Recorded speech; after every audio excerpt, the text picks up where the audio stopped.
Hello, I'm João Simões, host of the GigaBrain podcast. Here, we share real stories, strategies, and innovations from builders, operators, and thought leaders shaping the future of finance. Subscribe right now and follow us to stay ahead in crypto straight from the source. Thank you. It's like a wave, just like cleaning up the bad actors and just leaving the good ones in, right? You always have to think in a series of actions. You have to swap this, lend this, bridge this. We wanted to take away that headache, and so we did. 99.9% of the projects that they receive say that they are AI, but they are just copying each other. It's like a bubble, a little bit. Hello, we are back and welcome guys to another episode of GigaBrain podcast. We are here today with Sash, aka Snowy, the lead BD at Haiku, speculative trading platform turning any DeFi strategy into a single swap. Haiku is building the infrastructure to translate user intents into one unified all or nothing transaction across 20 plus chains and 45 plus protocols. Sash, thank you so much for being here today. We are friends. I know you for a long time. So for me, it's a really big pleasure to interview you here at GigaBrain. And without further ado, please let us know a little bit about yourself, your journey, why crypto, why Haiku, and maybe what did you do before this and what led you to and now building Haiku. Yes. Oh my God. Thank you so much. Wait, I also love that you said aka instead of AKA. Anyways, yes. Hi guys. Sash here. Nice to meet everyone. Where do I begin? So I was born and raised in the States mostly, and then I lived around Europe, and then I came back to the States, and then I was really sad, so I went back to Europe, and I always knew I wanted to be in business. Like, I went to business school, I always knew that I liked, like, growing different businesses, so I was looking at different industries. I was really into commercial real estate for a long time, and then after working in different commercial real estate firms, I realized it was so boring and so repetitive. So I moved, I was looking for a bunch of startup jobs coming out of uni, and I ended up going on a trip to Cannes and reconnecting with an old friend that built a really successful protocol. And I was just at their villa chilling, and they were all talking about crypto. I met a few girls who were also working in crypto, and it seemed like an interesting industry, very like a good balance between like startup and tech, but also not super buttoned up. And then so I ended up starting like to work with one of his friends, and I was there for a while. I'm grateful for it because it really pushed me to learn as much as I can about the industry, but the business was just not really run well or doing well. So I was looking for other positions, and then my friend knew that and connected me to Callum and Tom at Haiku. And Tom is this nerdy prodigy. He literally knows everything in DeFi. And Callum was really passionate about what he was building, and it seemed to be like a cool opportunity. So I didn't know how long I was going to stay, but I've now been there for over a year, and I really like it. We have pivoted a little bit. Went from like a retail product to now a product that allows people to execute large orders at size without market impact, because there's very little tooling in on-chain trading, especially for like trading firms.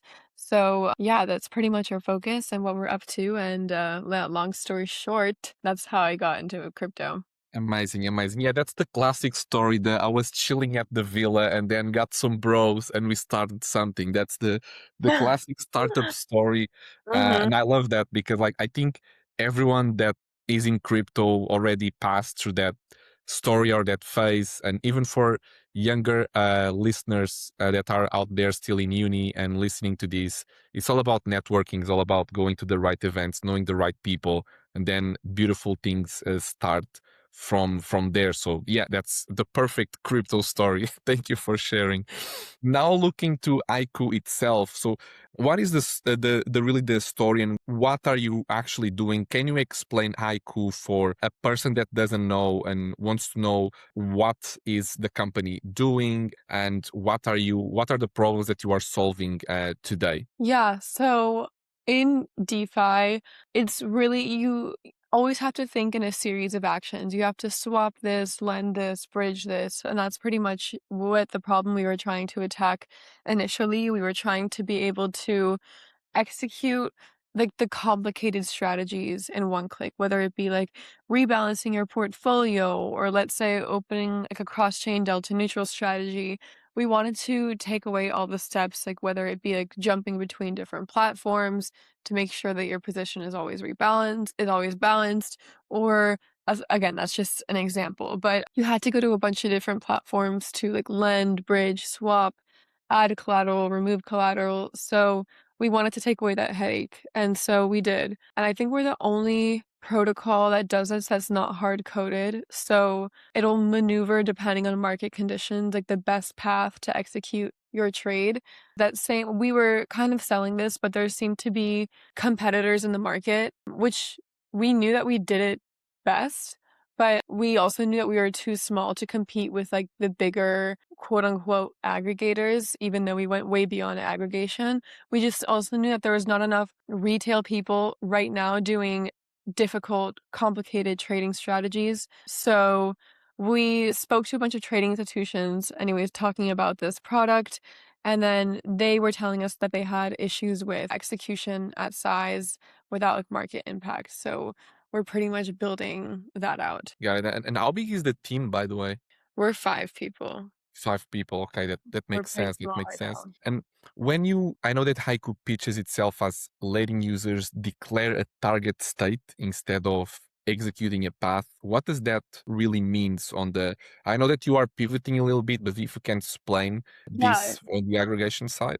they were like, I have my portfolios in this state. Like, let's say you have like USDT on Arbitrum, like your portfolio's in this state. I want it to be at this state. Like you want your portfolio to be rebalanced. Again, that's the example I Mhm. keep using. Yeah, you just choose your target weights and you declare your like what you want your portfolio to look like, and then you execute it without Okay. having to do a bunch of things. Got it. Got it. Got it. Okay. Okay. And you recently closed so a $1 million pre-seed led by Big Brain Holdings with other VCs such as Aurus, Frostlight, etc., etc. And what does this mean for you guys as a company? And what did your backers, your VCs, are seeing in you, and how are they supporting you? And how is this relationship with these big VCs, like let's say, is being managed, and how is this being taking you forward in the company? I mean, they're very helpful. If we have any question or want an introduction, they will introduce us, which is really nice. And then Economy ended up using us because they were pretty much trying to build exactly what we built like 2 years ago, but they just weren't able to do it. And we've even had people who say like, okay, we want to build this in-house. We don't want any external partners. They can't do it. And then they end up coming back to us. So Got it. yeah, these companies that like, wanted a solution similar to this, they ended up just integrating us because, yeah, they tried to do it. And I think it's all thanks to our team, especially Tom and his Mhm. experience, which has been really cool. So, yeah, we'll see. I mean, once we're actually raising another round soon. So, once that's over, I think we're going to be in a bigger growth mode, which I'm excited Yeah, about. yeah, yeah. So I have two follow-up questions here.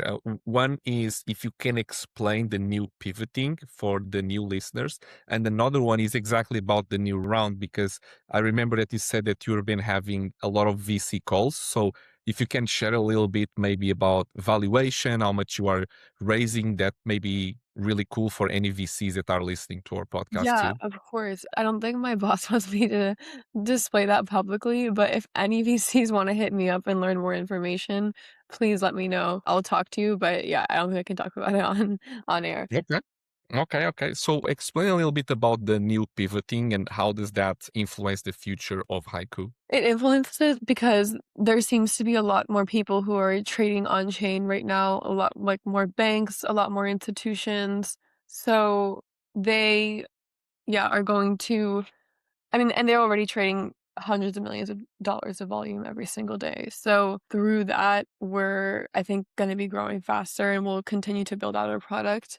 And then I think through those partnerships as well, we'll be able to distribute to a bunch more protocols and audiences as well. So I think it just makes a lot more sense, like given our tech, because I think a lot of retail users weren't ready for this, but trading institutions clearly were. So we Yeah. kind of created a derivative with the same exact tech, but just more capability that allows you that prevents losses like that $50 million loss. I want also to touch those points with switching a little bit for like market trends and the current state of crypto. We have been seeing a lot of hacks, a lot of money being lost in crypto, a lot of people looking at the markets with a little bit of doubt. And how is that affecting positively or negatively what you guys are doing? And how do you see the market going forward in your perspective?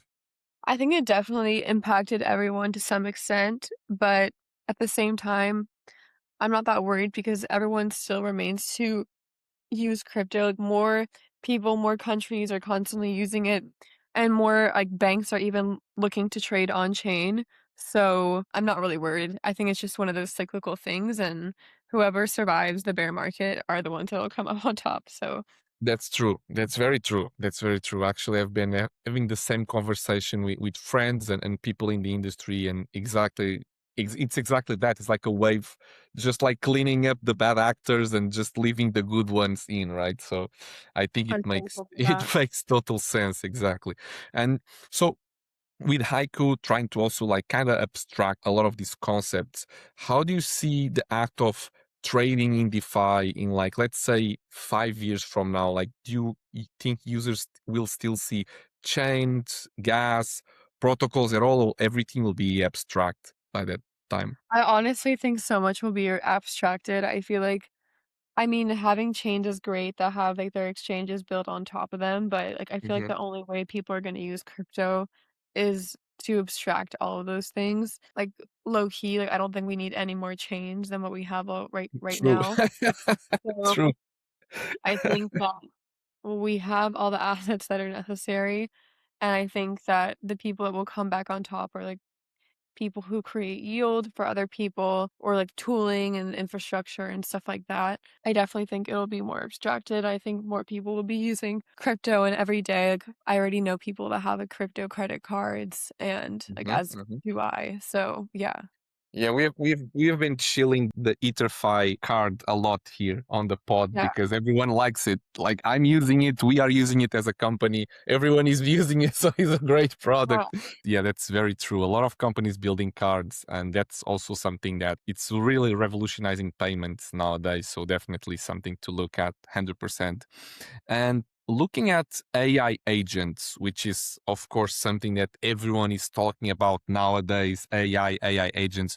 I know that you are also very, of course, bullish on AI agents. It's a huge part of Aiku's pitch at the moment. So, are agents actually trading on chain at scale, or is that still like 12, 18 months away?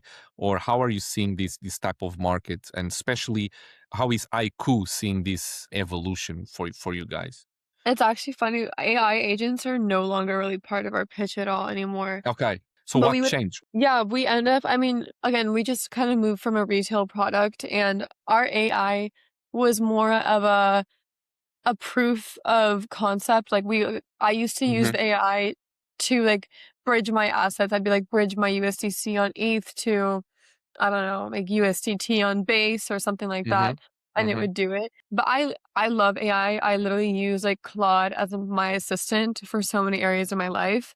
I'll be like, Okay. remind me what this person said here. What should I do here? I don't know. Mhm. It's literally my personal assistant. So I think that us partnering with AI agents that are focused on the AI aspect is the best because they can just use our execution. But yeah, I mean, we would stick it to AI agents right now. It's just not our top priority, but that's definitely on the roadmap. I think as more people use like AI for like portfolio, like people are going to start using AI as their like personal portfolio like managers and brokers pretty much, and they're probably going to be a lot more accurate.